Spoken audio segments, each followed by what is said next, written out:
Exclusive. Peter Thiel, Republican megadonor, won't fund candidates in 2024. Wow. That's interesting.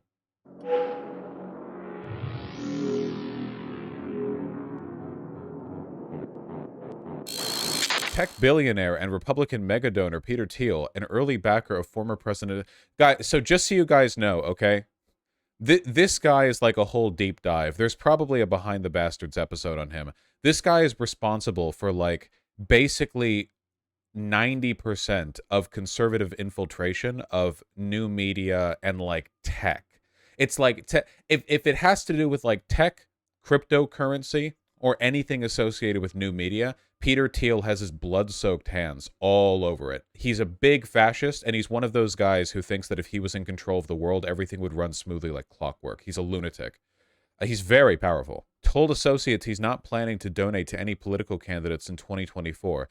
Thiel is unhappy with the Republican Party's focus on hot-button U.S. cultural issues. Ah! The fucking Chinese finger trap of anti-trans culture war shit gets yet another one. The addictive allure of non-stop talking about trans people. The constant screeching. Oh my god. Oh my god. Guys, it's not just Thiel. I literally saw a thing this morning. Please, God, let it be in my recent likes. Please, God, just this once. Let the likes...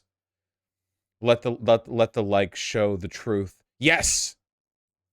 New Fox News poll shows that a huge majority of people view families with trans children being targets of political attacks as a major problem.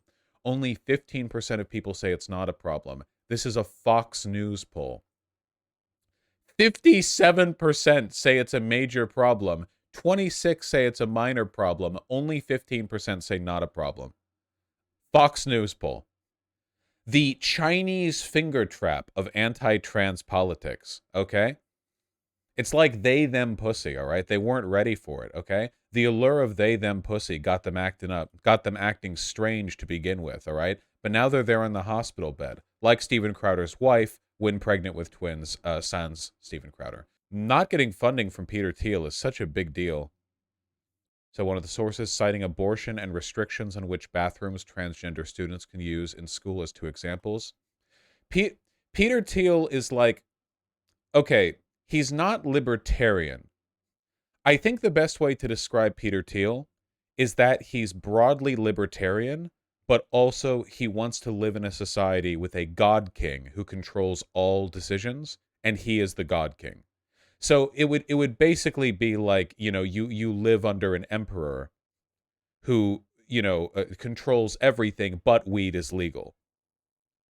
He's like a technocratic libertarian, basically, which, by the way, is like touching tips with fascism. I'm not saying that he's not a fascist. Just, he's a weird one. Thiel came to this conclusion by late 2022, the sources said. Late 2022.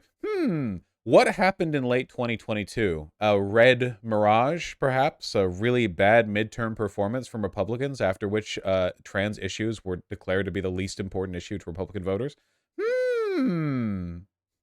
He believes Republicans are making a mistake in focusing on cultural flashpoints and should be more concerned with spurring U.S. innovation, a major issue for him, and competing with China, the Business Associate said.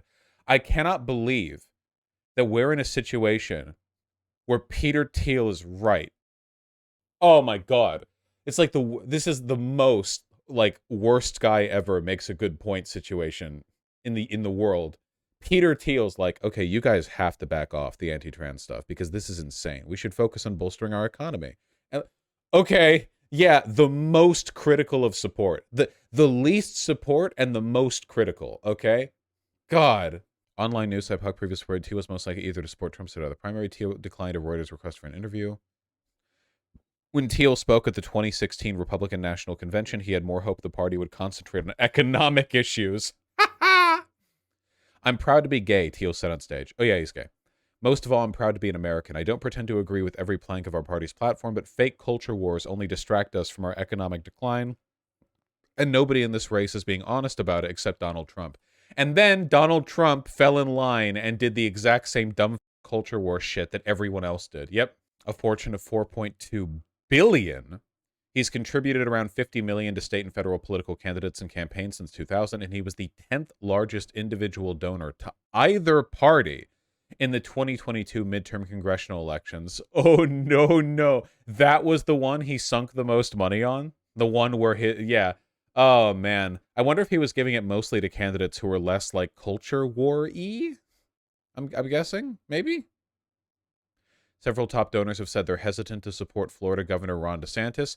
I wonder if Ron DeSantis using the power of his governorship to attack Disney, the largest media company in the world, the country at least, has anything to do with that. Thiel backed Ron Paul. Of course he did. He did not back Trump's re-election efforts in 2020. In 2022, he emerged as a potential Republican kingmaker, contributing more than $35 million to 16 federal-level Republican candidates. 12 of those candidates won. That's pretty good. That is really funny. I don't know how many times I can keep saying it, guys, but the GOP overreaching is such unbelievably good news for us that it's difficult to overstate. Like, it's so good. It's so unbelievably good. Wait, isn't this good for the GOP long term? With leaders and megadonors having the GOP focus on other issues means reps stop focusing. No, the GOP can't stop focusing on trans issues. That's why it's a Chinese finger trap, okay? It's the they them pussy. It's too tight to get your fingers out or something. Yeah, that's the problem. See, and I've said this, the problem with the GOP electorally right now is that Republican politicians used to use fascist rhetoric to get pro-business policies passed.